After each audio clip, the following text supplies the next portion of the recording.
अस्सलामुअलैकुम फ्रेंड्स, उम्मीद करती हूँ आप सब लोग खैरियत से होंगे। आज मैं आपके लिए लाई हूँ क्लास 9 का जो न्यू सिलेबस है। इस सिलेबस का जो चैप्टर नंबर 1 है nature of science in chemistry, उसका है लेक्चर नंबर 5। आज हम देखेंगे एक्सरसाइज का सॉल्यूशन। सबसे पहले हम एमसीक्यूज़ का देखते हैं। Inorganic chemistry deal with the study of inorganic chemistry जो है वो इसकी स्टडी आती है compounds of all elements except carbon, यानी कार्बन के अलावा बाकी तमाम एलिमेंट्स के compound. Which branch of chemistry deal with the states of matter, यानी मैटर की जो स्टेट्स हैं उसमें किस ब्रांच के अंदर डील किया जाता है, फिजिकल के अंदर। ठीक है। In which branch of chemistry chemical process taking place in living organisms के अंदर जो है in which branch of chemistry analysis is, जैसे कि नाम से ज़ाहिर है एनालिसिस किधर होती है, एनालिटिकल केमिस्ट्री के अंदर। In which branch of chemistry we study about minerals and soil, soil mean से रेलिवेंट है तो ये कहाँ पे होगी, जियो केमिस्ट्री के अंदर। In which branch of chemistry we study about stars and planets, star जो है वो स्पेस के रेलिवेंट है तो यहाँ पे होती है astro chemistry. In which branch of chemistry we use instrument, कहाँ पे इंस्ट्रूमेंट और टेक्निक यूज की जाती हैं, एनालिटिकल केमिस्ट्री में सैंपल की एनालिसिस के लिए। Branch of chemistry in which we study about metabolism of biomolecules, ये लिविंग थिंग्स के रेलिवेंट है तो यहाँ पे बायोकेमिस्ट्री होगी। साइंटिफिक प्रोसेस अभी हमने लास्ट लेक्चर के अंदर पढ़ा था कि क्रिएटिव और फ्लेक्सिबल होता है, option C. If a hypothesis accepted, जब कोई हाइपोथेसिस एक्सेप्ट हो जाता है तो वो क्या बन जाता है, theory. Which one of the following is not scope of technology, technology का स्कोप क्या नहीं है, to create solution for problem, to add new ideas, to design and develop machine, to create problems for humanity, यानी कि ये उसका scope नहीं है, वो ह्यूमैनिटी के लिए प्रॉब्लम्स नहीं क्रिएट करती बल्कि सोल्यूशन क्रिएट करती है। यहाँ पे ऑप्शन होगा D. Engineering machine first of all, सबसे पहले इंजीनियरिंग मशीन कहाँ पे यूज की गई थी, रेल लोकोमोटिव में। जियो केमिस्ट्री किसकी स्टडी है, geochemistry composition of earth के बारे में स्टडी है। C. Polymer chemistry deal with, polymer chemistry बड़े मॉलिक्यूल की स्टडी है, इसमें ऑप्शन आएगा macromolecules, option B. Short question, इसके भी बहुत आसान से शॉर्ट क्वेश्चन है। पहली है कि इनऑर्गेनिक और ऑर्गेनिक केमिस्ट्री की में क्या फ़र्क है, यहाँ पे जस्ट आप इनकी डेफिनेशन पेज नंबर 2 के ऊपर मेंशन है ऑर्गेनिक और इनऑर्गेनिक की, ये आप यहाँ से दोनों की डेफिनेशन लिख के इनका डिफ्रेंशिएट कर सकें। लेकिन इसके लिए आपने एक बात याद रखनी है, जब भी दो चीज़ों का डिफरेंस लिखते हैं तो हमेशा एक लाइन लगा के एक इस साइड पर इस साइड पे हम लिखते हैं। What role that industrial chemistry play in our lives, यानी इंडस्ट्रियल केमिस्ट्री का हमारे उसमें क्या रोल है। यहाँ पे आप देख सकते हैं कि इंडस्ट्रियल केमिस्ट्री हमारी डेली लाइफ में यूज़ करने डिफरेंट चीज़ें हैं, plastic, paint, paper, textile product, cement, ये सब चीज़ें जो है वो मैन्युफैक्चर कर रही है। तो इस तरह से आप इसका लिख सकते हैं कि इंजीनियरिंग के में इसका हमारी ज़िंदगी में इंडस्ट्रीज़ का बहुत ज़्यादा रोल है।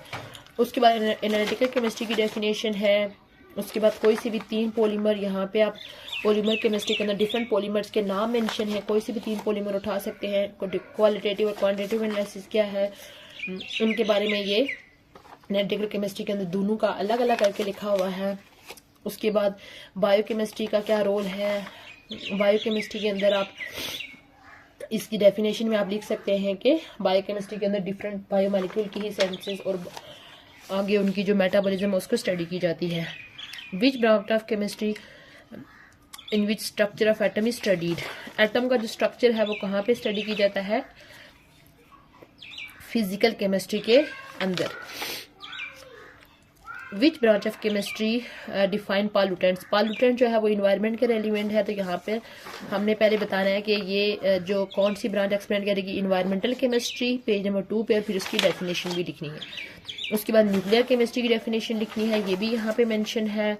डिफाइन साइंस क्या है, which steps are involve in scientific process, ये जो लास्ट लेक्चर है यहाँ पे इसके साइंस की डेफिनेशन स्टार्ट में दी गई है और उसकी स्टेप्स लिखे हुए हैं कि सबसे पहले कोई वो होता है, ऑब्जर्वेशंस होती हैं, फिर उसकी हाइपोथेसिस बनते हैं, फिर थ्योरी होती है और फिर लास्ट पे लॉ बनता है। ये यहाँ पे इसके अंदर ये स्टेप्स मेंशन है। How engineering use scientific knowledge to develop machine for working, यहाँ पे इंजीनियरिंग के बारे में भी इसकी डेफिनेशन लिखी हुई है, यहाँ से आप लिख सकते हैं। उसके बाद जियो केमिस्ट्री और एस्ट्रो केमिस्ट्री की डेफिनेशन भी पीछे दी हुई है। लॉन्ग क्वेश्चन ये है कि how organic chemistry related to biochemistry. ये आपके बुक पे प्रॉपर उस तरह से मेंशन तो नहीं है, आपने इन क्वेश्चंस को खुद से करना है। अब देखें कि बायोकेमिस्ट्री क्या है। Biochemistry study of biomolecules. तो ये जो बायोमोलिक्यूल हैं, प्रोटीन, कार्बोहाइड्रेट, लिपिड्स, ये बेसिकली हैं क्या, ये ऑर्गेनिक कंपाउंड है, क्योंकि ये कार्बन और हाइड्रोजन के कंपाउंड होते हैं। इसी वजह से ओवरऑल आप इसका नेट से भी सर्च करके प्रॉपर उसमें क्वेश्चन लिख सकते हैं या खुद से भी लिख सकते हैं कि बायोकेमिस्ट्री किसकी स्टडी है, बायोमोलिक्यूल्स की स्टडी है।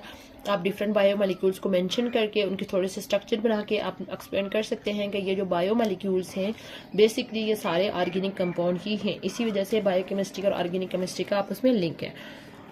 Justify that industrial chemistry development of inorganic chemistry. ये जितने भी क्वेश्चन थे इन सबको आपने नेट से प्रॉपर इनकी वर्डिंग में उठाना है, क्योंकि आपके बुक में प्रॉपर फॉर्म में नहीं दिए हुए। तो अगर आप खुद से लिख सकते हैं तो खुद से वेल एंड गुड, बट अगर आप खुद से नहीं लिखना चाहते आप नेट से प्रॉपर इनकी पूरी सर्च करके इसको देख सकते हैं कि इनऑर्गेनिक केमिस्ट्री आपको पता है कि कार्बन को छोड़ के बाकी तमाम एलिमेंट्स के कंपाउंड को इनऑर्गेनिक केमिस्ट्री के अंदर स्टडी किया जाता है। तो उन्हीं इनऑर्गेनिक कंपाउंड को यूज करके आगे इंडस्ट्रीज के अंदर यूज किया जाता है और इंडस्ट्रीज के अंदर यूज करके डिफरेंट तरह की चीजें प्रिपेयर की जाती है। क्वेश्चन नंबर 3 है साइंस और टेक्नोलॉजी में क्या फ़र्क है। यहाँ पे आप पेज नंबर 6 पे जो है वो यहाँ से आपको काफ़ी मटेरियल इनके डिफरेंस का मिल जाएगा। उसके बाद लास्ट क्वेश्चन है how can you justify that polymer chemistry develop from organic chemistry. Polymer chemistry के अंदर भी मैक्रो मॉलिक्यूल को स्टडी किया जाता है, जैसे कि डिफरेंट तरह के ये मैक्रो मॉलिक्यूल हैं, ये जो पॉलीविनाइल क्लोराइड, उसके बाद सिंथेटिक फाइबर्स, उसके अलावा ये जो बायोमोलिक्यूल्स हैं मोस्टली ये बड़े बड़े जो मॉलिक्यूल्स हैं, तो ये सारे जो मॉलिक्यूल हैं इनकी जो नेचर होती है वो भी ऑर्गेनिक होती है। इन तीनों क्वेश्चंस की जो डिटेल है आप नेट से सर्च करके इनको डिटेल में लिख सकते हैं। तो ये जो है वो आपको एक क्वेश्चन जो है वो बुक से मिल जाएगा। उम्मीद करती हूँ आपको आज का लेक्चर अच्छा लगा होगा। अगर चैनल पे पहली दफ़ा आए हैं तो चैनल को सब्सक्राइब कर लीजिए, साथ में बेल आइकन भी प्रेस कर लीजिए ताकि हमारी जो भी न्यू वीडियो है इसका नोटिफिकेशन आपको मिल जाए। इंशाल्लाह बहुत जल्द न्यू टॉपिक के साथ हाजिर होंगी, तब तक के लिए अल्लाह हाफिज़।